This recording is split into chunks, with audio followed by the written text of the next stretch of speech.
3 బరాజులు 15 రిజర్వాయర్లు 21 pumping station నుండే కాళేశ్వరంలో ఒక్క బరాజులో 84 పియర్లలో 3 పియర్ల కాడ సమస్య వస్తే దాన్ని భూతద్దంలో పెట్టి మొత్తం ప్రాజెక్టే కొట్టుకపోతుందన్న స్థాయిలో ఇవాళ పొలిటికల్ మైలేజ్ కోసం ఏదైతే ప్రయత్నం చేస్తా ఉన్నారో దయచేసి దీన్ని మానుకోండి అని చెప్పి కూడా నేను ప్రభుత్వానికి విజ్ఞప్తి చేస్తా ఉన్నా.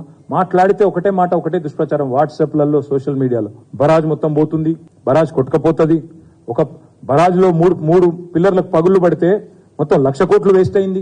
ఈ రకమైన చిల్లర ప్రచారం ఏదైతే ఉందో మానుకుంటే, ఈ పచ్చి అబద్దాలు మానుకుంటే ప్రభుత్వానికే మంచిది. ఈ అబద్దపు దుర్మార్గాలతో ఎక్కువ రోజులు నెట్కరాలేరన్న మాట కూడా నేను వారికి విజ్ఞప్తి చేస్తా ఉన్నా.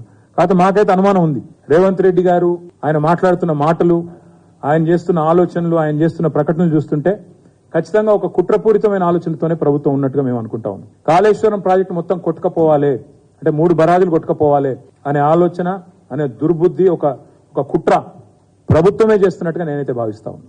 3 బరాజులు కొట్టుకపోవాలి, ఈ లోపల అవసరమైతే ఇప్పుడు దాన్ని రిపేర్ చేయకుండా అట్లే వదిలేసి వర్షాకాలంలో వరద వస్తే 3 కొట్టుకపోయి చూసినావా కేసీఆర్ కట్టినాయన్ని కొట్టుకపోయినాయి అని చెప్పాలనే ఒక చిల్లర ఆలోచన కూడా కనబడుతోంది. ఎందుకంటే వాళ్ళే చెప్తున్నారు మరమ్మతులు చేయం, నీళ్లు నింపం అని చెప్పడం వెనుక కుట్ర కాకపోతే మరేందో తెలంగాణ రైతులు కూడా ఆలోచించాలి. ప్రజాధనంతో కట్టిన ఈ బరాజ్ మరి ఒక చోట 84 పిల్లర్లు ఉన్న దానిలో 3 చోట్ల 3 పిల్లర్లలో ప్రాబ్లం వస్తే మీరు రిపేర్ చేయించండి, అవకాశం ఉంది.